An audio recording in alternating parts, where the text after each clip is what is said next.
send it to those people who aren't here. So we're currently recording. Yeah, thank you. Welcome to session 2. I hope that was useful last week. Today we will be looking more at the brief risk assessment tool and also at risk management and a little bit of information sharing. So just to acknowledge the traditional owners, past, present and emerging, and to any elders or people who identify as in Aboriginal or Torres Strait Islander who are here with us today, and also to acknowledge that the ground that we're meeting on was never ceded. So I talked with Di the day before yesterday around some scenarios that she sent through that come directly from SACL, and we just thought that we would put one up and have a bit of a chat and a recap on some key points from last week. So I don't know, so the name has been changed. I don't know if any of you are familiar with this story. So Bree called twice. She called and immediately inquired about confidentiality and privacy rights. It was explained to her that the confidentiality policy and the exceptions to this if the caller or child was at risk of serious danger or harm. Bree stated that she was calling about circumstances within her relationship where she frequently felt pressures by her current partner to have sex, and that he had punched her in the stomach before when she hadn't consented to sex. The call drops out at 8 minutes and there is no caller ID as she calls from a block number. The second call, I don't know what the gap between those calls are, sorry. Bree recontacts and states that her partner is not home as he has gone away for a few days and she doesn't know when he'll return. She indicates that the changes in their relationship occurred around the time that the abuse started. She states that it correlated with the SIDS death of their 6-month-old daughter. She explained that she has had multiple miscarriages in the last 10 years and that they have no living children. She inquired about how she could go about adjusting her behaviour so that she could make the perpetrator happy within the relationship so that he would stop being angry at her. She denies that he has ever used weapons or strangulation to harm her, but acknowledged that he hit her during her pregnancies and frequently forces her to have sex. The call again drops out at 8 minutes and Bree declines providing any identifying information or contact details. So I'd like you to think back to what we talked about last week with the screening identification tool and the risk factors, and just thought we could have a bit of an open discussion about, or free discussion more to the point, about this scenario and what we might do. So why don't we go first of all to the risk factors. So which risk factors do we see here that Bree is experiencing in that story? Got the physical and the sexual violence. Yeah. There's also the physical assault whilst pregnant that she talks about. Yeah. What else on there?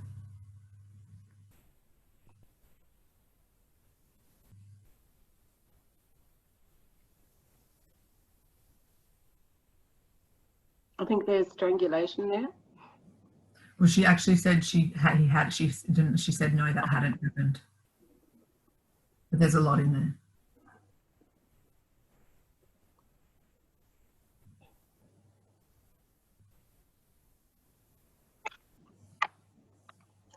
What about controlling behaviours? Was there evidence of that in that story for Bree? I would say so, because she said he doesn't know when he's back. Yeah, I would say definitely controlling behaviours as well.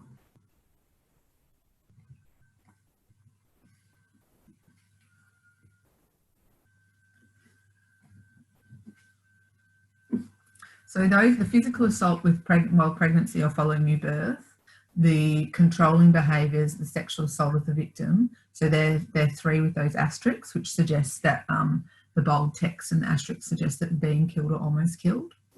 So there are 3 really high risk factors.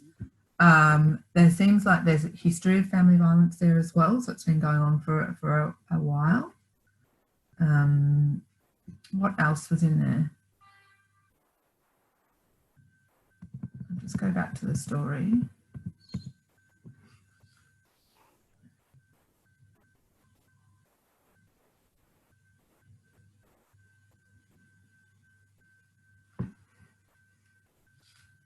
So she denies that he ever used weapons or strangulation to harm her.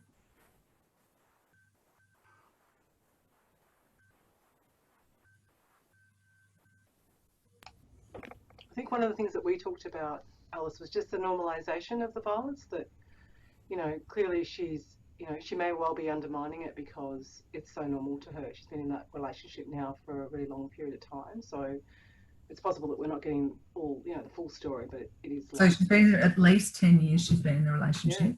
Yeah. So it's likely that there's much more to it. And, you know, we're not getting all that in the, you know, 8-minute calls that, No. at the time. So. And I also found interesting that I also found it interesting that she was ringing to see how she could adjust her behaviour. And what do we know about the MARAM framework? What's it trying to do? Hold the dude to be accountable for his That's actions. right. Hold the perpetrator accountable. So if you have a phone call like that, that's someone saying, oh, I just really ringing to see how I can change my behaviour, how might you as a practitioner or a CA respond to that? If she's saying, I'm just ringing, I know that this is my fault, la-di-da. What could you do in that space? If you've got an opportunity to, of course. Just assure her that she's not responsible for his actions. He's solely responsible for how he responds and what he feels and what he does. So just remember that you don't want to risk losing her as well. If she's been convinced for so long that it is her fault, she might find it really quite hard to hear someone say, well, actually, no, it's not your fault. He's choosing to behave like this. It's not about you adjusting your actions. It's about him adjusting his actions. So what do we do? She's called, she's dropped out. First of all, Ish, do you think she's at risk? Alice?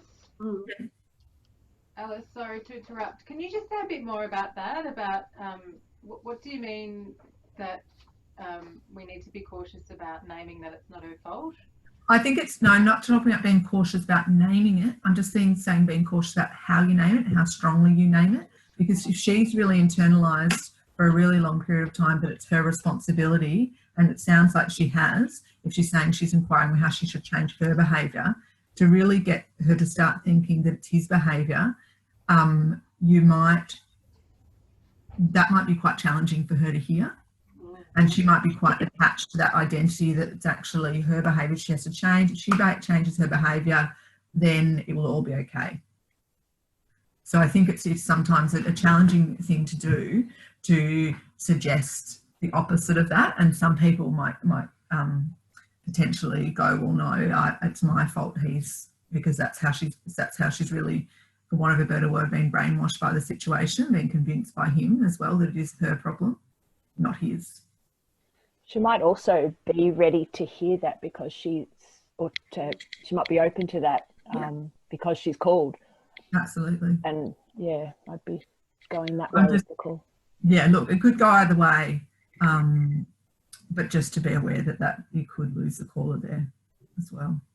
Just gentle steps of suggesting that, I suppose, depending on what answers or what response you get from her. So from that, is she at significant risk, do you think, or is she all right, or what do you think? She's at No, What do you say, Sharon? yeah, I believe she's at significant risk. Yeah. So if we go back to this table, if we remember, so this risk response flowchart that comes specifically from Family Safety Victoria. So I've asked the screening questions, which you would get more information if you ask the screening questions as well. She's not saying anything about her self-assessment. And remember, there's 2 questions in those 8 screening questions that ask her to self-assess as to where she's at in terms of her level of risk. So you'd be getting more information from those screening questions, which is really good. And there's more questions there about weapons, but she said that is in the story that he hasn't used weapons. So do you think she's in immediate danger or not immediate danger?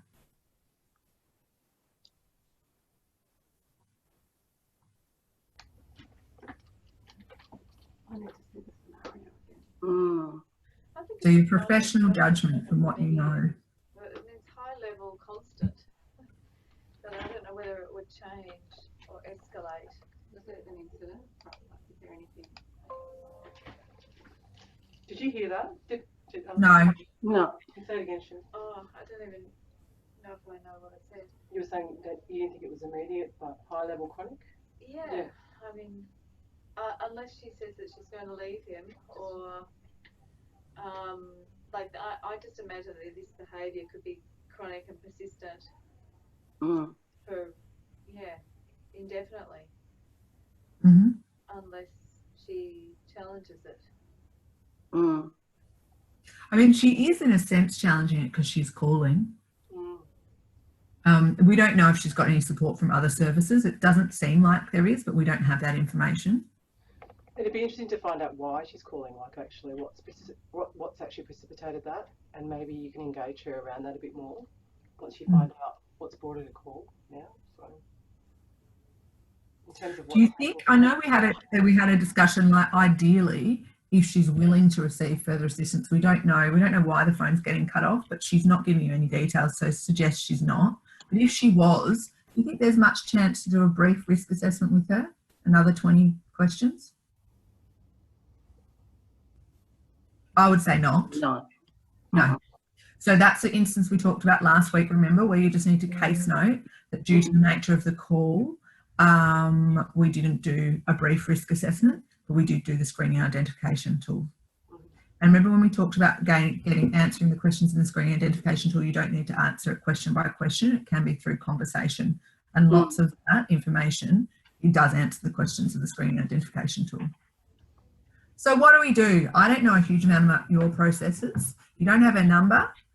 I would say she may well be in immediate danger. As someone said, it is chronic and it seems like it's going on for a long time. So what difference is there? Unless he finds out that she's made the phone calls to your service, which is possible. Why is she getting cut off? We don't know. So what would you do in that scenario? That table's not going to help us answer the question. More about your processes.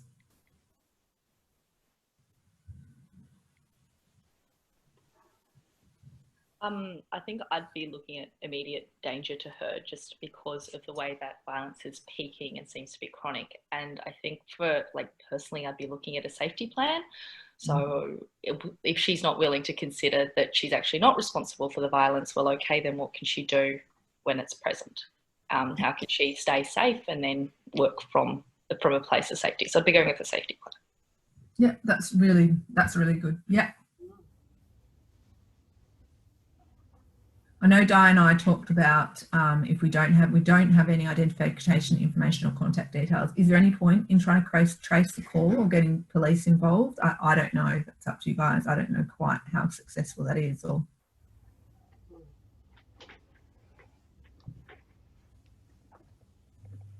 would you trace them? So let's say you haven't had a chance to do a safety plan and Mary said that she thinks it's peaking and it's immediate danger. I think it's, from all that information, I think it's fairly immediate, potentially. So how do you go about tracing the call and what kind of who do you need to get involved to do that if you make that choice? I think before making a decision to trace the call, I'd want more information about the nature, like about the violence in terms of when the last incident of violence was and what, because it's kind of there's no specifics in terms of when there was last physical violence. How long ago were the pregnancies?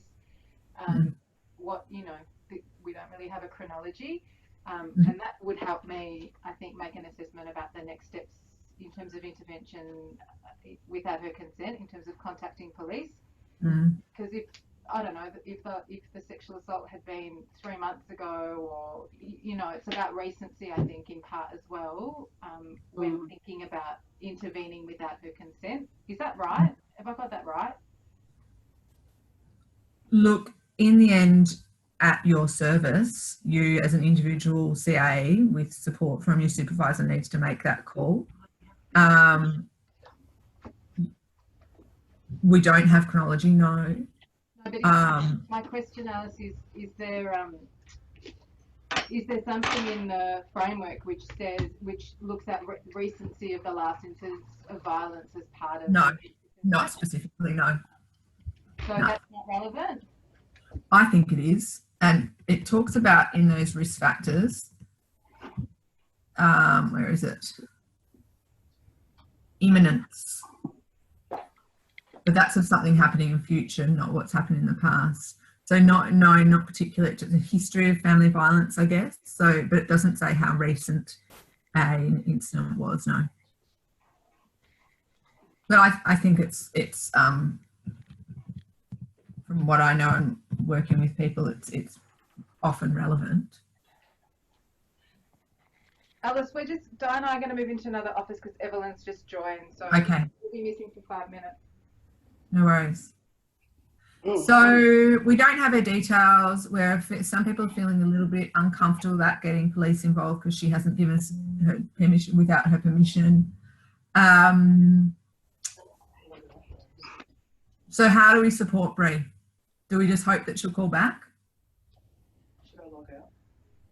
I'd be interested in how she got the number for our service, and whether it was actually one of the business, because sometimes they call the business hours number and it diverts to us. So I'd be trying to find out that. That would indicate to me that she knows where a local service is and have a conversation about that.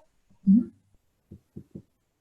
It seems like it's her first time calling, so I'd be wanting, to build on that, build her trust.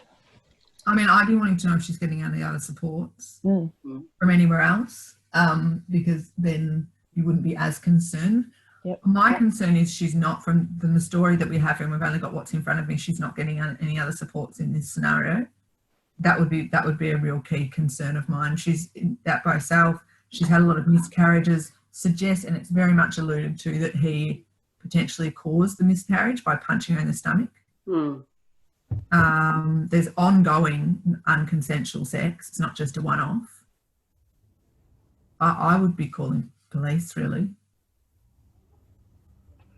And I guess that comes out in it's, for me, like, yes, you might lose her trust, but did you really have it anyway? Because she's only called twice for 8 minutes, and the bigger risk is to her safety.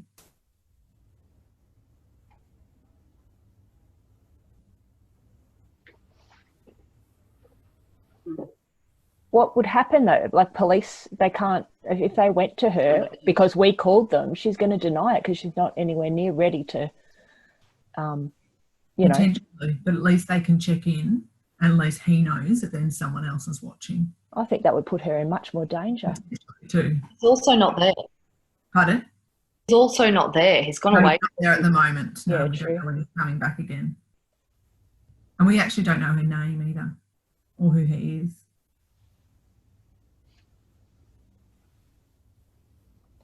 Yeah, Lisa, you're right. It could put her more at risk if it was if the police come.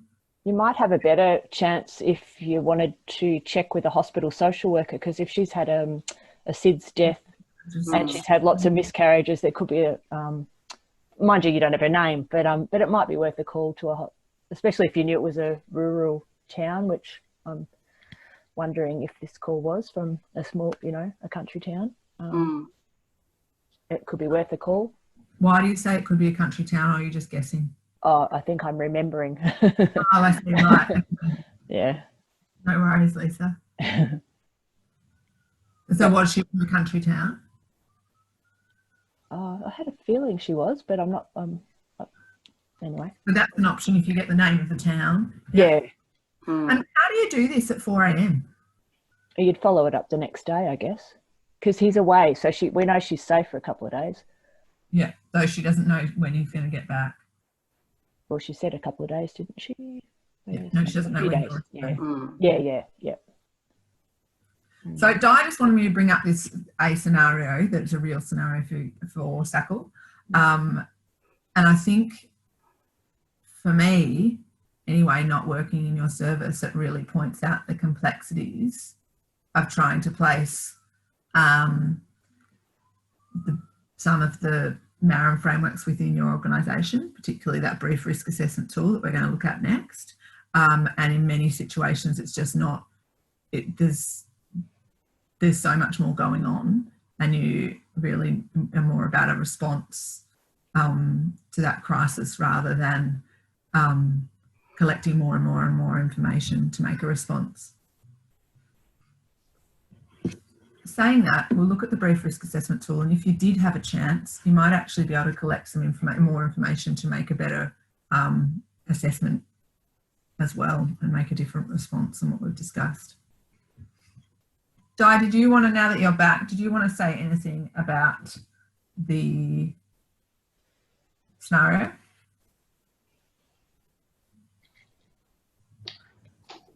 I think it was just a difficult one in terms of thinking about what we could have done with that. You know, whether we needed to call triple O and just do a call trace. And then even then, how do you do that if you don't have any, like, you may not even know where she is, like what area she's in, or there's no, she's got, you know, her number's blocked. We don't even have her full name, or, you know, like, and it's so limited because we've had a few calls that are 8 minutes and they drop out. So that's, I think that was the difficulty. I know, you know, the CA that was on and myself, we were sitting with kind of going, there's a lot of risk here, but we haven't got very much, we don't have any kind of information. And yes, we could call police, but we don't actually know whether there's going to be anything that comes out of that, because we don't always hear back from police, and or it could be really limited in terms of what they could do. He's not actually there at the moment. I know that they're still living together and he's due back at some stage soon. So clearly she's still at risk. But yeah, I think just because of the nature of SACL, it can be quite difficult sometimes to make that call and to know what you can actually do, you know, whether you're actually going to get much information anyway if you do a call trace. But I suppose, yeah, sitting with that sort of duty of care, that issue is pretty much, I think, prevalent, that's actually present in that call, because we've got enough risk, obviously. So yeah, we probably should have acted on it, but I think, again, we may not have got very much from it. I think what Lisa said, though, too, it potentially places her at more risk, the police, looking at it too. So it's potentially, yes.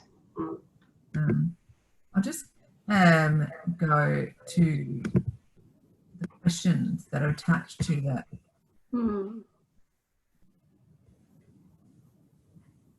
So I guess these are the questions from the screening identification school, the tool. Has anyone in your family done something that made your child feel unsafe or afraid? We got that question, the answer to that pretty much in that story, didn't we? Is there more than one person in your family that's making your children feel unsafe, or your children feeling unsafe or afraid? I assume we've got that. We don't think there's multiple perpetrators. Perpetrator actions, control your day-to-day activities. So that would have gathered more information because we didn't quite have that information for number 3. Would you say? So with that question, you would have gathered more. Threatened to hurt you anyway. I think we've got most of that information. Physically hurt you anyway. I think we've got that information too. Just fairly, that's in there. Do you have any immediate concerns about your safety of your children or someone else in your family? And that's the question that you don't have in that story.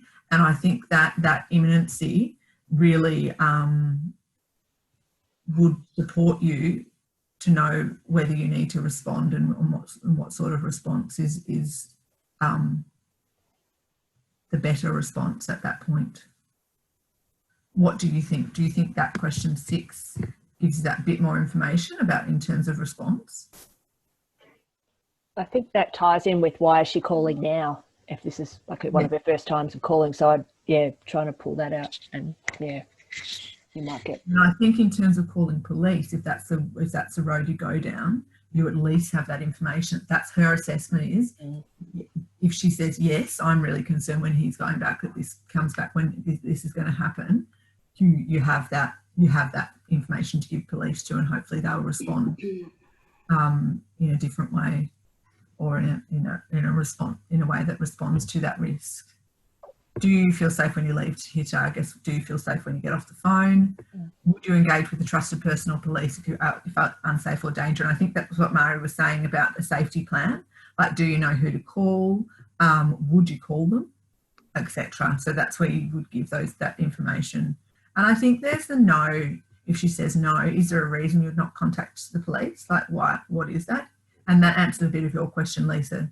It gets a bit more information. Do you think you're more at risk if police are involved as well? So then you've got that information to potentially pass on police if you feel it's your professional judgment to engage the police because of that level of risk that Bree might be experiencing. Any other comments or questions about Bree in relation to the MARAM framework?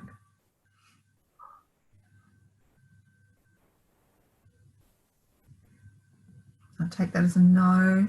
Right. We are going to look at the Adult Victim Survivor Brief Risk Assessment Tool. So I will go over to that. It's not doing that, sorry. Just share my screen differently because it's not allowing me to do that for some reason. So on those handouts that you were sent, there is the Brief Risk Assessment Tool.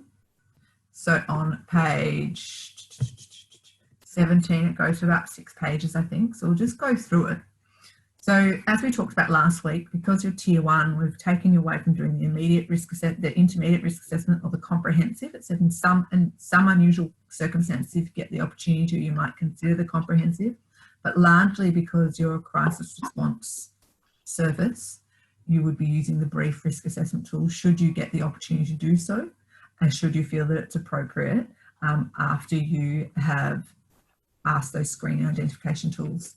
Questions in the screening identification tool.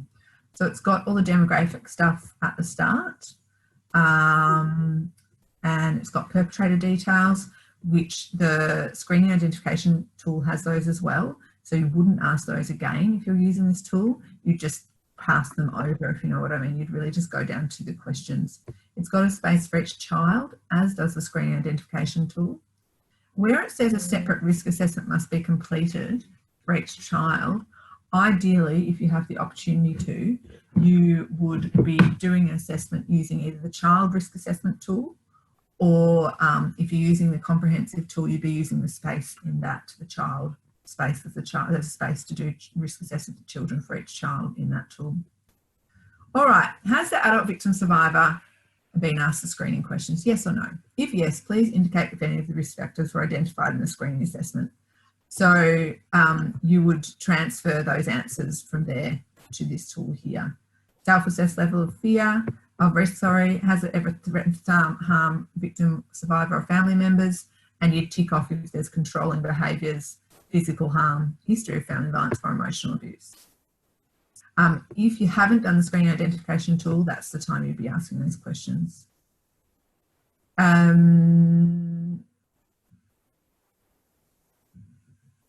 So this, in the brief risk assessment tool, it asks more questions about the perpetrator. Are they currently unemployed? Have they threatened or attempted suicide or self-harm?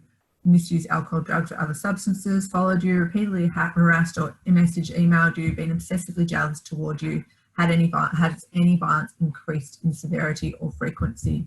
And those little asterisks there suggest that it's increased risk of the victim being killed or almost killed. So they relate to the risk factors in that list of risk factors on that slide that we looked at last week. Then it asks questions still about the perpetrator, about their actions. So there's much more specific questions. Control to access your money, seriously harmed you, assaulted you when you were pregnant, threatened to kill you, threatened to use a weapon against you, tried to choke you, forced you to have sex. So with Bree, there was quite a lot of theirs that were tick, tick, tick really, weren't they? Harmed or threatened to harm a pet or animal. Do they have access to weapons? And then there's more questions about the self-assessment. So instead of just one question about if you're feeling safe when you leave here today, there's much more specific questions alongside some of the same. Do you believe it's possible they could kill or seriously harm children, other family members, or you? Would you engage with police? Have you recently separated from your partner? Obviously a risk factor there. Has a crime been committed? And then it goes on to risk to children. And then it's space for a risk summary. So really, although there's another 17 questions, they're quite similar to the screening identification tool, but they would allow you to collect just that bit more information, specifically around more detailed self-assessment and also more details about those perpetrator actions. What do you think of this tool? And then it goes on to get more children detail if there's even more children. So it goes up to 6 children. What do you think of those questions on this in comparison to the screening identification tool? Does it seem like overkill? Does it collecting much more useful information, or pretty much the same, or what do you think?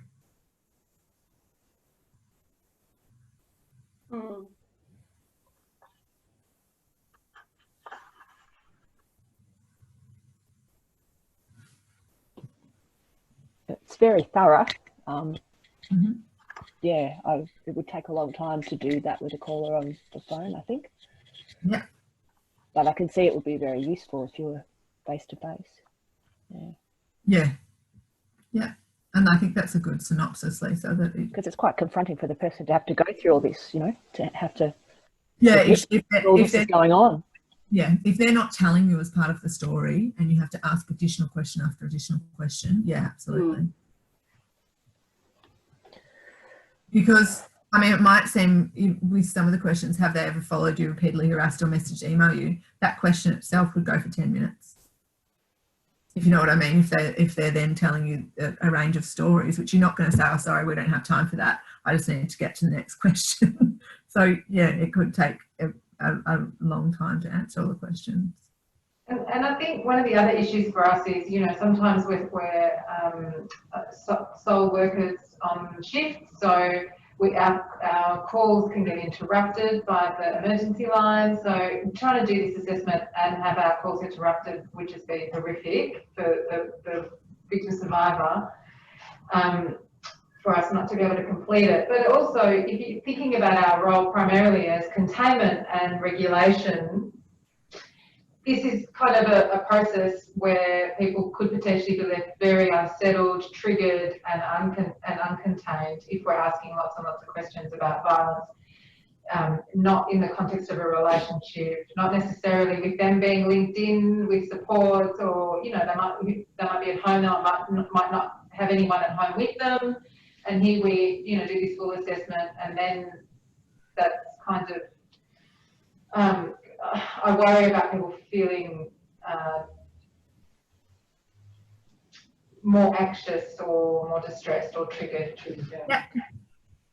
Yeah, and I think that's definitely a factor that hasn't necessarily been considered with an emergency type service, which is the one that you all work at.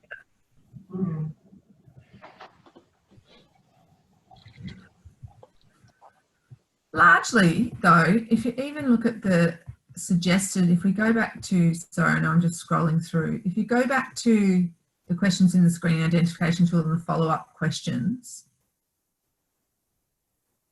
you do get quite a lot of it there. Threaten to hurt you in some way. What if they threaten you with? How specific in details of the threats? Has frequency changed? And even with the physical, how they physically hurt you, like there's more follow-up questions if you do get the opportunity to ask them there as well, if you just use the screening identification tool. I'm just wondering, and I'm just putting this out there, that there is, if there's an opportunity, and I haven't spoken to Di about this, but if there is an opportunity to put some of the brief risk assessment questions within this, and then that's what you ask if you get the opportunity and if you think it's appropriate, and if it's not increasing that level of anxiety and that level of increasing the I guess making them even more uncontained and less grounded in the phone call, particularly dependent on the caller's state and how you think they're going in the phone call. Do you think that's, Di, is that somewhat a solution? Not a solution, but in some way to sort of still get those questions in there? You're talking about the brief assessment and just combining some of those questions with the screening? Yeah, I'm sort of thinking, could you put some of those questions in there? I don't know. Possibly we could, yeah. I don't know the answer myself. I think we need to, I suppose, have a look at it and really make some decisions in terms of what we need to be doing. Probably we need to put something in place by next week, I imagine, to sort of make an agreement around what we're actually doing, and also what's possible, what's feasible in the situation. It kind of obviously does change a little bit of what we're doing in terms of the core kind of business around regulating or, you know, obviously supporting someone through their distress at that time. But I get, obviously we're under the scheme and we are required to follow some of this guidance around what we're meant to be doing, and the safety planning is really important part of that as well. We will get to safety planning today. So the brief risk assessment tool, as we can see, asks all the high risk factors, being asked questions about all the high risk factors being experienced, the impact of the family violence, and more about the pattern of behaviour that's happening. So you'd never use the brief risk assessment tool with a child, though you might use it with an older young person, like 15 or 16, 17 kind of thing, particularly if they're in their own relationship or their own intimate relationship. It's not designed to be used with small children. As I said, there's 25 questions in there in comparison to the 8 that are in the screening identification tool. So it is a lot more. And it is designed to be staff and critical responses to time critical interventions. And if you're linked to, but not directly focused on family violence, which SACL does fit in that space. They say to use it when there's limited time to engage the individual, which is interesting because it seems that your team has sort of discussed, particularly last week, that you've got very limited time often anyway, and asking all those questions would take up the whole time that they're calling for.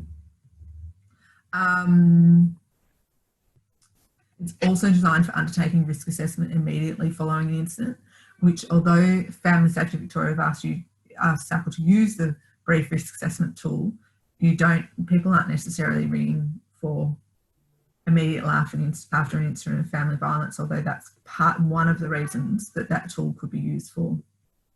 Whereas a crisis intervention, which is the same thing. So we're going to go and do an activity again. So we're going to go back to Crystal, if people remember Crystal from last week. So I'll read through the case study again, and then I'm going to put you into groups and tell you which page numbers on those documents you received to support that discussion. So Crystal is 27 and identifies as Aboriginal. She calls SACL due to past sexual attacks from her ex-partner Mick, who is in jail. They have a 9-year-old son. Crystal and Ty the son, recently moved to a regional area. Crystal and Ty maintain contact with their family and community in Melbourne. To collect additional information about risks from her current partner, Peter, you complete a brief risk assessment with Crystal. She tells you that in addition to wanting text messages returned immediately, she thinks Peter has been following her when she goes out. He also becomes angry when Crystal wanted to attend a cultural event last week. Crystal states that in the last few weeks, Peter has been getting angrier at Ty when he is noisy. Once he shoved Ty, and when Crystal intervened, Peter grabbed her by the neck. Peter is currently unemployed and starts drinking early in the afternoon. Crystal states that she is feeling concerned about Ty and worried about what Peter might do. So for the next 20 minutes, probably not half an hour because we're going to run out of time, I'm going to ask you to consider that case study and just look at the differences between the screening identification questions and the brief risk assessment tool and the additional information it allows you to gather. I'd like you to consider how you might use the information sharing schemes in relation to your work role and this case study, and what MARAM level of risk would you assess Crystal and Ty to be experiencing and why. Remember last week we talked about the 3 levels of risk, which are also in those handouts that you've been provided.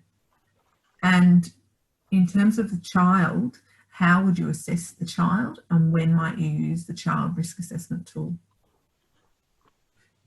So the activity 2 and case study is on PDF page 16 of those handouts, and there's page numbers for the levels of family violence risk there and the brief risk assessment tool, which is on page 19 to 26. So I am going to put you into breakout rooms. Di, how many people are with you now? Oh, there's 2 Dis now. It's just me and Barb in one room, and there's Sherry and Evelyn in the other room. Okay. I think Sherry and Evelyn are in the Diane R room. Sorry, it's all a bit confusing.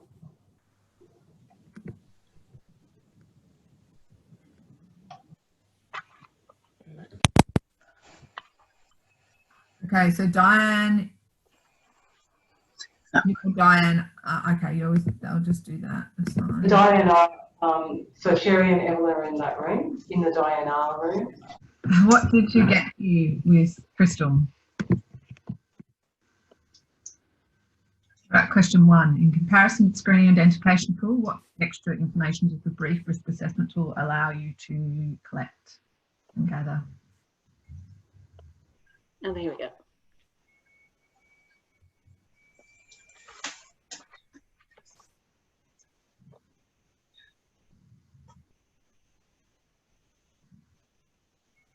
So the brief assessment would give you the ability to check in with her a bit more about her level of fear, and ask more questions about that in terms of how fearful she's feeling, and also give you a chance to do like a self-assessment with her around how she's feeling in terms of her fear levels with regards to him, and to find out a bit more about the escalation of his behaviour in terms of jealousy if she's not responding to his text messages or the stalking that he's started to do.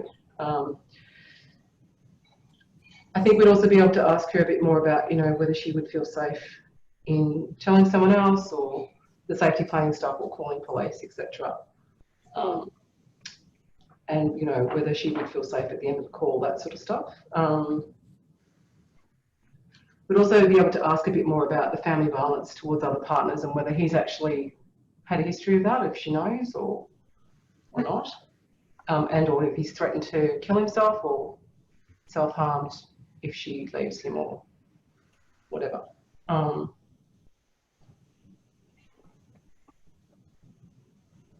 Anyone else want to comment? Thanks, Di. Anyone else want to comment what extra information this tool allows you to collect in comparison to the screening identification tool? It collects quite specific actions by the perpetrator. So like specifically what has he done, rather than, absolutely. Do you feel unsafe? And also an additional bit about children, and ask more specific questions about risk to children and what's happened with children as well, in terms of what the perpetrator's behaviour might have done in terms of the impact with children. So if you had the opportunity in your role, was there any use that you might think of the information sharing scheme? So that's child risk assessment tool and the child information sharing school, and the family violence information sharing tool scheme?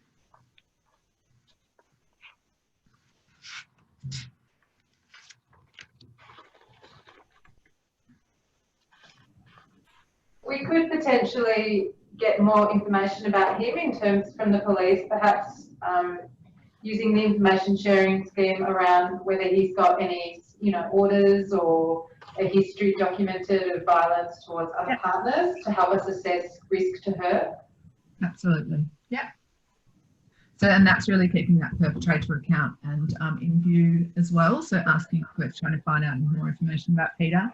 And so if you do have an ongoing relationship with Crystal, let's say that you did, that you would be able to inform her of further risk, and you could also make a more informed judgment about what risk level you think she's at as well.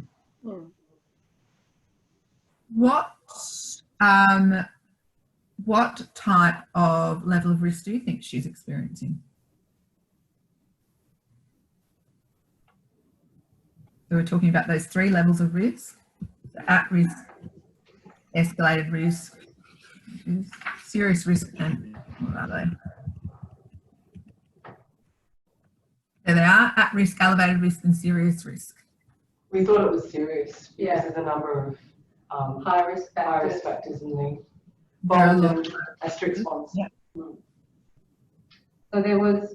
Do you want us to tell you what factors we were concerned with? Yeah, if you'd like. I'm sure everyone got them, but yeah, if you'd like. No, that's fine. It's cool. So, and has the frequency or severity of risk factors changed or escalated, do you think? Yes, they appear to more recently. And what about her self-assessed level of fear? She talked about feeling concerned. She feels about herself, and what he might do to him. And I think we need to think about that, although the self-assessment, the victim survivor self-assessment of their fear and risk is a really, really important measure of risk. We also need to keep in mind that sometimes people aren't always the best at measuring their own, at giving a great self-assessment. Like she was in a really very abusive relationship before this as well. If her partner, ex-partner, was in prison for his sexual attacks toward her. So it might have become slightly normalised as well. We don't know. I'm just saying there is that consideration anyway. Yeah, so she feels concerned about Ty and worried about what Peter might do. So yeah, so it's serious risk. And what about the child risk assessment tool? Remember how I might just read, did anyone answer that question? If not, I'm happy to give a recap about what that tool is and when it's used.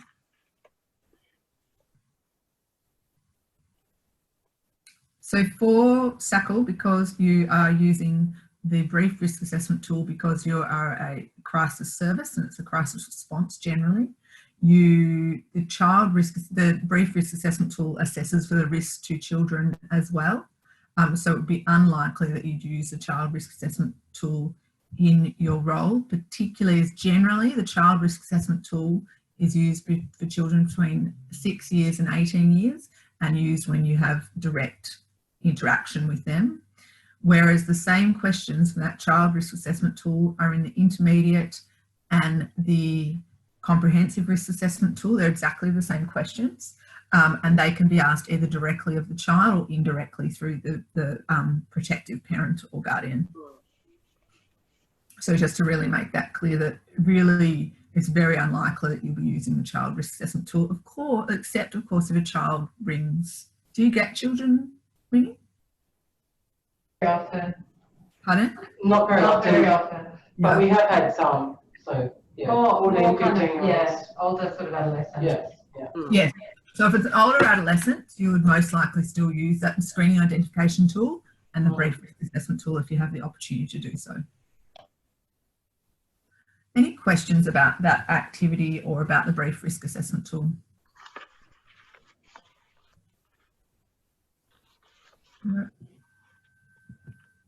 All right, we're going to go on to 2 more responsibilities. Remember, we know that there's 10 responsibilities. That is a tier 1 organisation.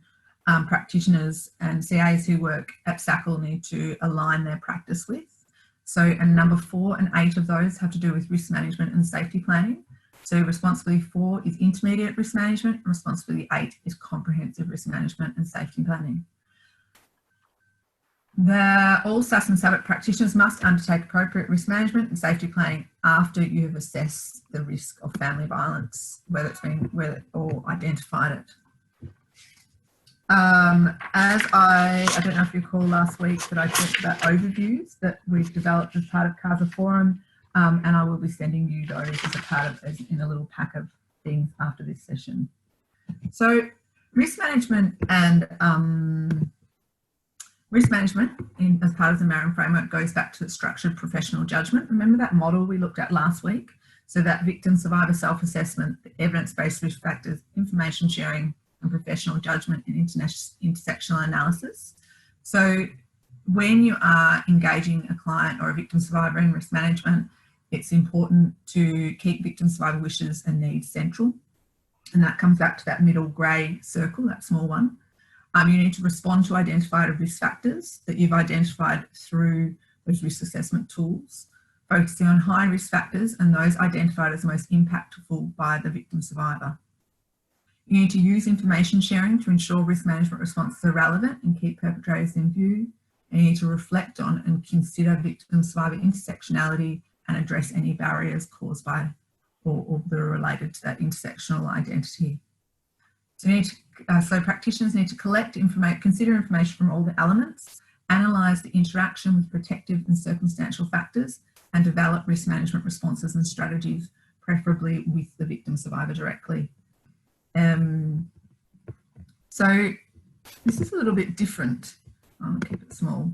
So when you're assessing risk on the phone and there's a serious risk of harm, there's immediate actions that are required, maybe to call Victoria Police, contact the local specialist family violence service, call an ambulance, arrange emergency support and assistance, and what also should be there is respond to any risks to children that maybe will be present as well.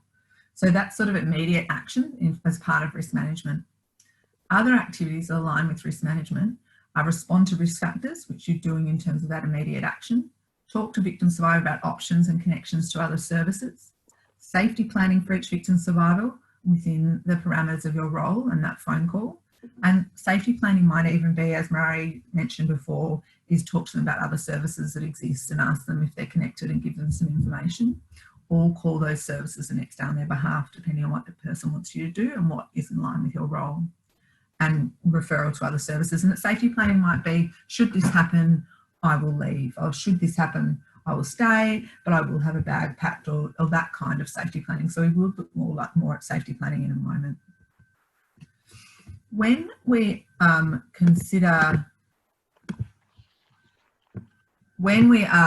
considering risk management safety planning, Family Safety Victoria have developed updated safety plans in response to quarantine and or social distancing measures.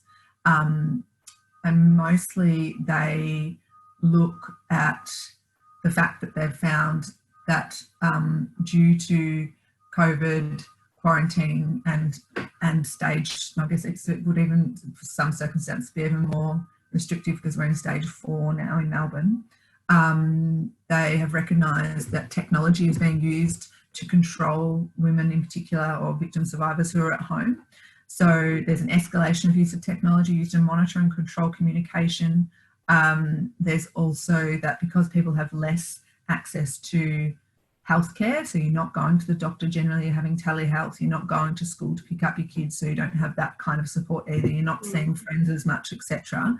So the safety plans that have been developed or redeveloped, I guess, by Family Safety Victoria respond to those COVID risks and the crisis we're currently in.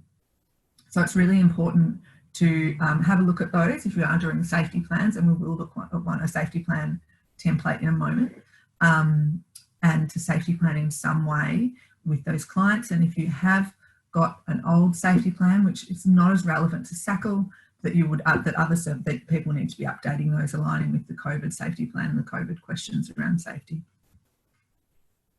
So just some information about safety planning. SAS and SABITS practitioners must support all victim survivors to develop a safety plan as part of risk management. And that might be really simple, or it might be more complex depending on your role and the circumstances that victim survivor finds themselves in. There are a range of templates that have been developed by Family Safety Victoria as part of the MARAM framework. No one's under any obligation to use any of those templates to do with safety planning, but I do recommend having a look at them and identifying something that would work for SACL. It might even be 3 questions to do with safety, I don't know. So safety planning is person-centred and victim survivor-led. It includes actions or steps a victim survivor can take to stay safer when living with family violence and or to safely leave. It involves exploring constraints and circumstances which may impact the victim survivor's capacity to implement the plan.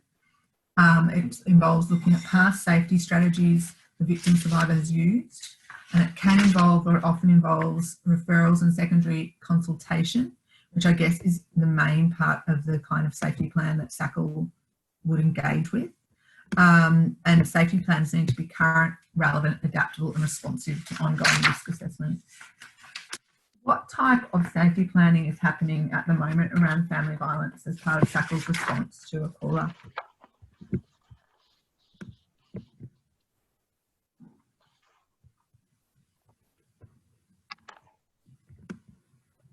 If any.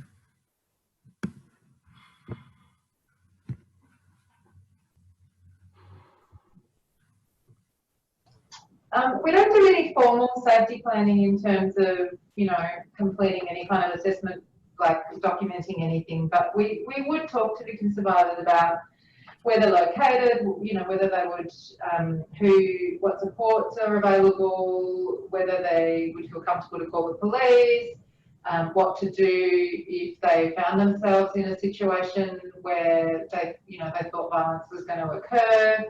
And we would document what we discussed with them and the kind of agreed plan in terms of what action she was going to take in our notes. Yep. That's kind of our general process around safety planning. And that is safety planning. So, yeah, I don't know if you want to make it more formal than that, Di, or what your process is around that, or if, yeah.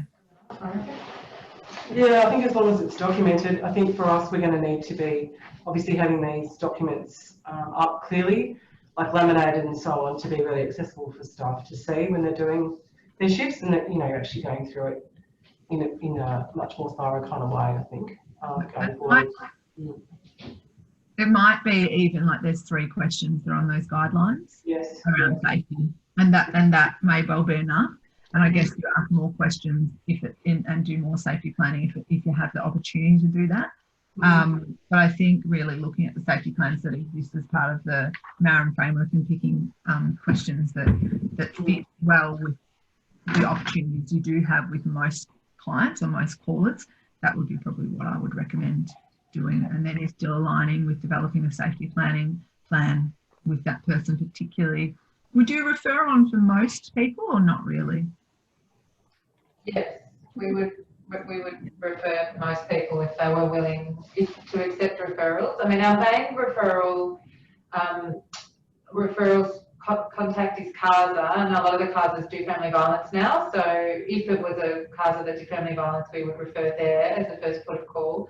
If not, then it would be Orange Door or, you know, or whatever existing person that you know, if someone was not necessarily open to engaging in family violence with a family violence service, I might talk to them about, have you got a worker that you're working with currently that you can disclose this to, and do some work with them to build on that work, rather than no one, you know, being aware of the family violence or the risk.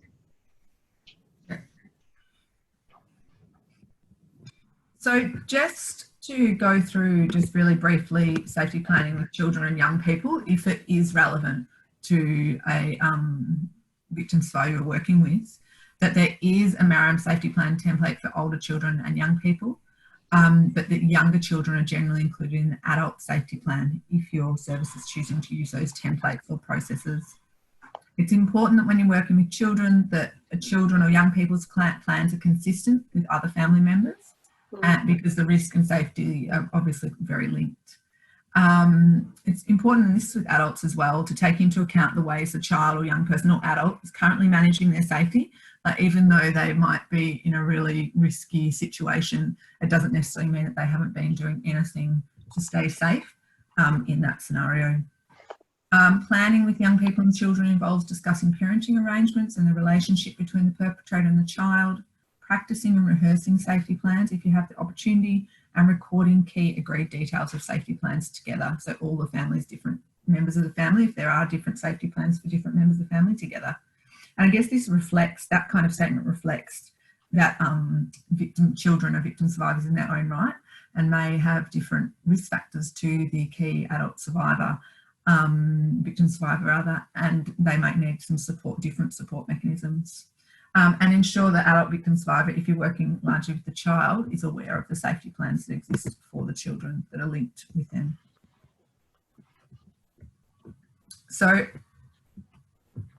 just hold safety planning for a minute, because the activity at the end, we do look specifically at safety planning, specifically that links to the safety planning you might undertake after you've done the screening identification tool, which, Di, if you are going to look at a safety plan template, that's probably the one that I would recommend. I think that's Appendix 4, that sits alongside that flow chart, but then there's a safety plan pages after the flow chart, but we will get to that in a moment. So I just really wanted to bring people's attention to the fact that, I know that's really quick with safety planning, we'll come back to it. The responsibility 6 as part of MARAM is about information sharing. So although the Family Safety Victoria introduced information sharing before the main parts of the MARAM framework, the information sharing schemes are very much entwined within the rest of the framework and with the 10 responsibilities of practitioners as Tier 1 practitioners to adhere to. So for those who haven't, is everyone familiar with the information sharing schemes? So if you're not, we're running a 2-hour training session on the 18th of August if you want to book in for that.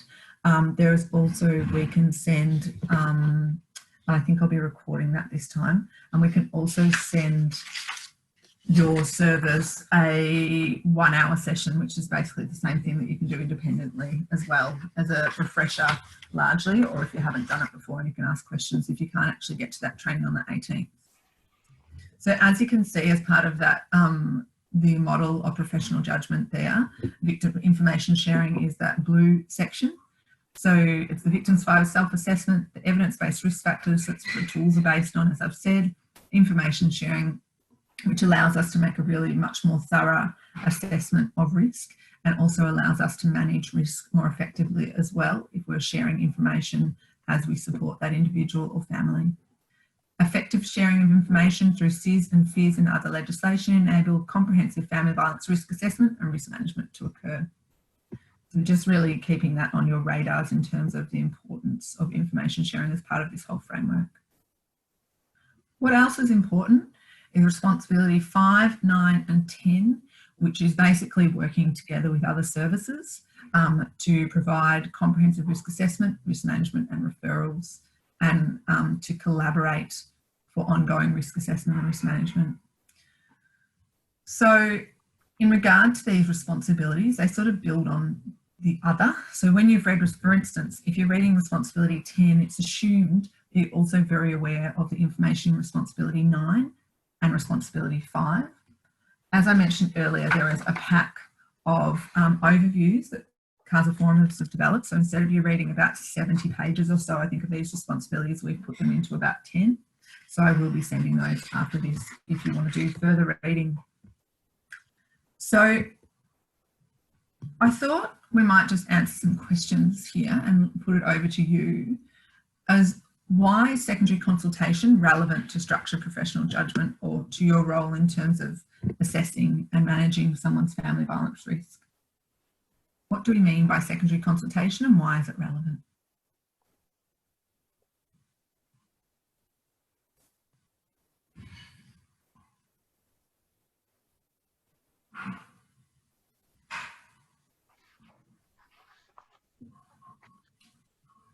What is secondary consultation?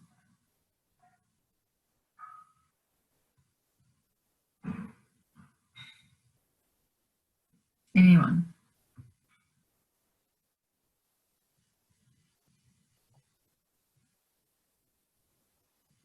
No?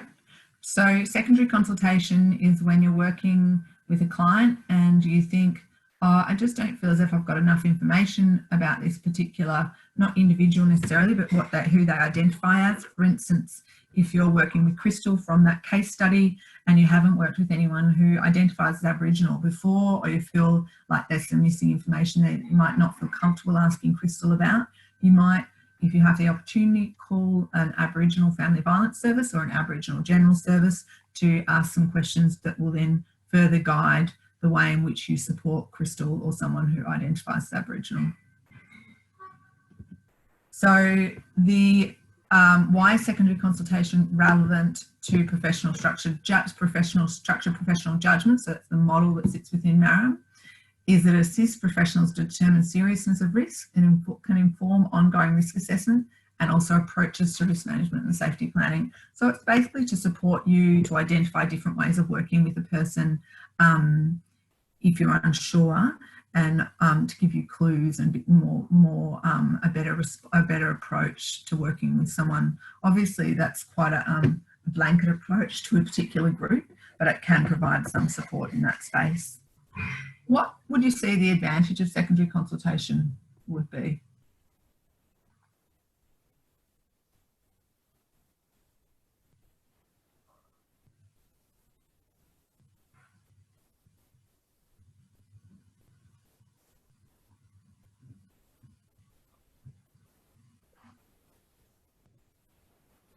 No? I think that maybe if you're looking at secondary consultation, then that's one way of addressing intersectionality. Yeah, absolutely. Mm. Yeah. So, so addressing barriers, structural inequality and discrimination. So the one down, the fifth one down. Absolutely, thank you. It also enables more referral options potentially as well. So the person who you're engaging with secondary consultation about the other professional might be able to put you in touch with different specialist organisations that in relation to someone's particular identity or group that they identify as. It also allows a shared understanding of family violence to be built because you're all sort of on the same page and you're sharing information about family violence. It can support you to identify and address risks and wellbeing needs that you may not have been aware of or you might not have thought to ask about. It can increase safety. It can increase visibility and accountability of perpetrators, particularly when you you could do secondary consultation about a perpetrator, not necessarily just about a victim survivor. And it provides system-wide, consistent and collaborative practice. So as you can see there, although it's not in there, seek consultation for comprehensive risk assessment, risk management and referral. So that's really talking about one of those things you're seeking consultation about would be secondary consultation and referral, obviously. Alice, it's a bit tricky in terms of the context of our service because we're after hours. There's not really a lot apart from obviously Di, myself, and Fiona are always available on backup, and so we encourage staff to consult with us around risk assessment and planning when it comes to family violence or people who are presenting suicidal or child protection issues. But apart from that, there's not, and police, sometimes we might consult with SOCET in relation to risk issues, but there's not really other services that we can do secondary consults with after hours. When we try to do that with child protection, they've said to us, either you make a notification or we can't consult with you. So I just wanted to, I don't want to be negative. I just want to say, that staff are very limited in terms of their communication with other services. Sure. And I guess that's why with this one, usually for responsibility 5, 9 and 10, it goes for a lot longer. And I've taken lots out, particularly around the case coordination stuff and the collaboration. And I've left referrals and secondary consultation in because I think there's more opportunity than that for the other two, but I definitely understand that that is a limited option, particularly when you're working outside of hours to consult with a different service. And also you're not working as in-depth with clients. I mean, sometimes you don't even get their names. So yeah, and I mean, we do also consult with the CASA workers, and I suppose we can ring Safe Steps. We have access to that if we need to as well. So they're the other options. Yeah, thanks. So what we're going to do now is look at safety planning with Crystal. And I have just, I'll put you in the same groups as you were in before and would like you to consider Crystal. So as we said, we put her at serious risk of family violence before, for her current partner due to several high risk factors being present, risk factors having escalated, an assessment that further serious outcomes from the use of violence by the perpetrator is likely and may be imminent, and her self-assessment is she's feeling concerned and worried about what he might do. So the story is exactly the same. So when, so with safety planning, as I said before, you're under no obligation to use a particular type of safety planning template or a template at all. However, for the nature of this activity, I've taken out page 2 and 3 of the response options and safety plans. So that's a MARAM Appendix 4, where there's that flow chart that we looked at this week and last week. And then after that, there's a safety plan to develop. So in your group, I'd like you to go through the safety plan and consider Crystal's situation when reviewing the template and identify any referral pathways for Crystal and Ty that's within the scope of your role. And just discuss whether and what services you could forward the completed brief risk assessment to you if you've had the opportunity to do it and if you have Crystal's permission. So let's say hypothetically you've done the brief risk assessment with Crystal and you think about what referral pathways there are, and with Crystal's permission, let's say you've got it, what do you think would be helpful to send that to? Who do you think that, which services do you think that would be helpful to send it to, considering that you don't want Crystal to have to answer those questions again when and if she is taken up by that organisation, or if she's accepted, if the referral's been accepted. So I'm going to put you back into the breakout rooms. Activity 3 and case study is on that PDF page 27, and making a safety plan is on page 28 to 30. So I'm going to send you, I'm going to open all the rooms. They're all set up still. So I'm opening the rooms. Please accept the invitation that you find on your screen. And I think we'll probably just do it for 15 minutes, and then we should almost be finished by about 4:10. So I'll send you to the breakout rooms. Here we go. Okay, so Crystal, what did you think of the safety plan? So this comes directly from SSE. As I said, you're not under any obligation to use it.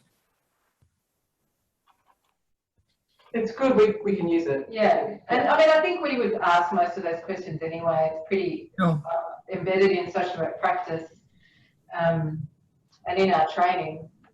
Mm-hmm. Yeah, I mean, they're fairly, it's only like 10 questions, not that. Mm-hmm. Some of them are a little bit irrelevant. I guess, do you have access to money if you need to leave is a relevant question. If someone's chosen, that's what they like to do through conversation with you. Relevant. Yeah. Yeah. How many children do you have in your care? What would you need to arrange for people in your care? Is there someone you're close by you could tell? Where is the perpetrator? And we went on to some of those questions with Bree earlier, if you remember the first case study that came from SACL that we looked at today, that it really, some of those were really relevant, like where is the perpetrator, is an intervention order in place, etc.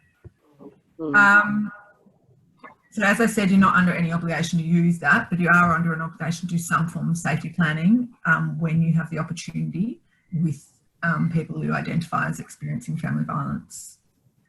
What referral pathways could you see as part of your role? Are there for Crystal or Ty? And there was a list of referrals down the page. Is there any of those that you thought that were relevant to either Crystal or Ty? That were obviously there's lots that are relevant, but relevant for your role, I guess, to refer. So I guess there's two layers of referral that might happen for our service. There might be so staff, because it's after hours, might email Di and I, and we might do business hours follow-up referral. And so in that context, we would possibly contact, say, Child First, or make a referral to Orange Door, or an Aboriginal specific service if they wanted that, depending on, sometimes service users don't want necessarily culturally specific support. So we probably do those in business hours. Yep. So if she's at a risk right then and there, staff would, if it's, let's say it's outside of business hours, it's 4 a.m., 5 a.m. in the morning, would staff ring the police without checking the supervisor?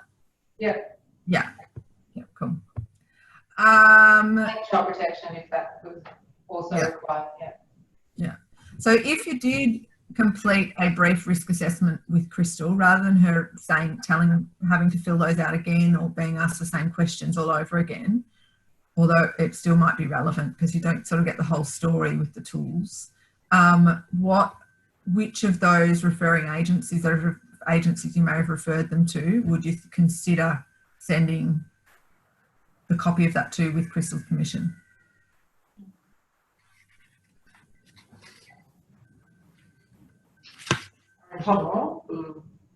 Yeah, probably. Would you send it to police? Possibly. The question would be whether we actually can, so we'd need to check that out with... If you have her permission, you can. Yeah, but in terms of the organisation, we've generally been told not to release any documentation, etc. So we'd need to get the okay from the hospital, probably. Right. Then you need to speak to look at the process there. To senior staff to kind of get that okayed, I think, in this scheme. Sure. Definitely, if it was appropriate and, we could do it, I think it'd be helpful. So she doesn't have to go over it again. Well, yeah. Where you can do information sharing without consent if there's serious risk. Mm-hmm. Would this apply, like if you, would that be more around having a conversation rather than sending the briefest, the brief risk assessment? Yeah, look, if there's immediate risk and serious risk, it would obviously check if the victim survivor is willing to be engaged in that, you'd still check with her. But if they aren't, you probably haven't had a chance to do the brief risk assessment anyway, because the person wouldn't have consented to doing that on the phone, I doubt, if that makes sense. I think that would be really an unlikely scenario. Really, in terms of consent, in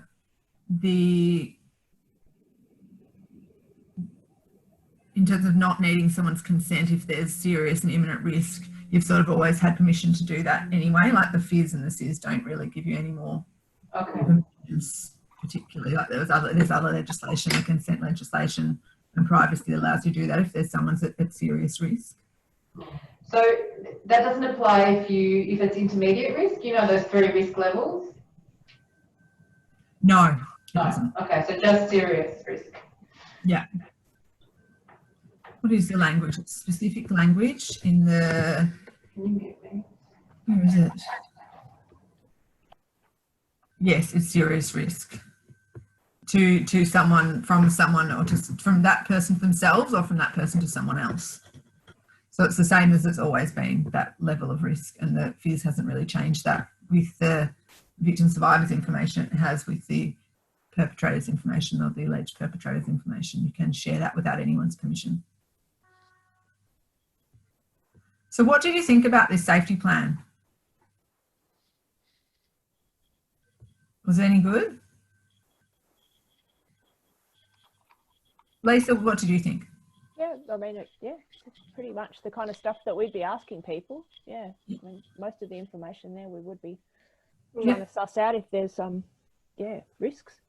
Yeah, cool. In terms of referrals though, or sending that, sharing the information, the brief risk assessment, I might have missed what Di said at the beginning, but we would be trying to get her to link in with some, like the CASA or the CASAs that do DV as well, family violence as well. Yeah. Yeah, and so so we wouldn't need to do the police as well if she's agreeable to that referral to the business hours service the next day. Sure. Well, it's all situational, isn't it? But yes, depends. It depends what's happening, I guess. She seems agreeable though. Yes, she does. All right, I'll just change what screen I'm sharing. So that is pretty much all from me, except to say that for more information and advice, there's 2 of us. So there's 2 project officers, Eleni and myself. We both work part-time. There's a MARAM and information sharing inquiry line if you've got questions. So if I suggest you send them through me, I'll see if I can find the answer directly through them. There's the Family Safety Victoria website that I showed you last week that had all the forms and all the responsibilities and all that information, the COVID information, any updates on it. There's this training, so the Comprehensive Risk Assessment and Management module, which is 2 days, and the 1 day is run through DVRCV. The 1 day is currently online in, I think, 3 sessions. So even though you've done this, you still need to be doing this Comprehensive Family Violence Specialist training. And it's really looking at the Comprehensive Risk Assessment tool and MARAM as well. But the 2-day one, because of COVID, is not happening yet. I don't quite know what they're doing with that. And there's leadership training as well. And there's 2 emails there, one for child information sharing and one for information sharing. The information sharing answers any questions about MARAM as well, not just information sharing. So before we finish off, it would be great if you could please complete this post-workshop survey. I will put the link to that in the chat. Hang on, sorry.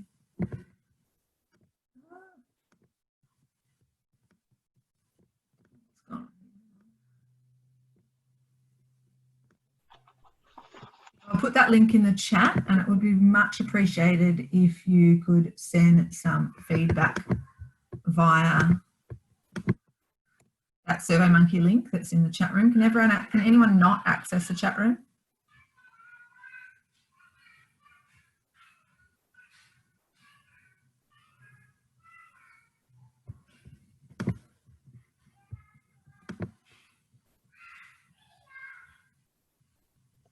So thank you very much for your time. We've finished half an hour early, which is fabulous for everyone, I imagine. And if you've got any other specific questions, feel free to contact me and I will endeavour to get the answers for you.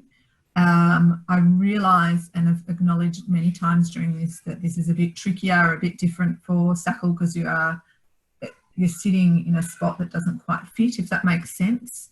And Di, happy to work alongside you and Barb to support that process as much as possible. It would be great to have a 10-minute conversation with you too after this in terms of where to next, in terms of your support needs as an organisation. Yeah, everyone else, thank you very much for your time. Please spend the time doing the survey. It'll take about 2 minutes. And I will be sending out a pack of bits and pieces today or early next week. Great. Thanks so much, Alice. It's been fabulous training. Thanks, Alice. No worries. Thank you very much. Yeah, thanks. Thanks. Bye. Bye. Bye. Oh no.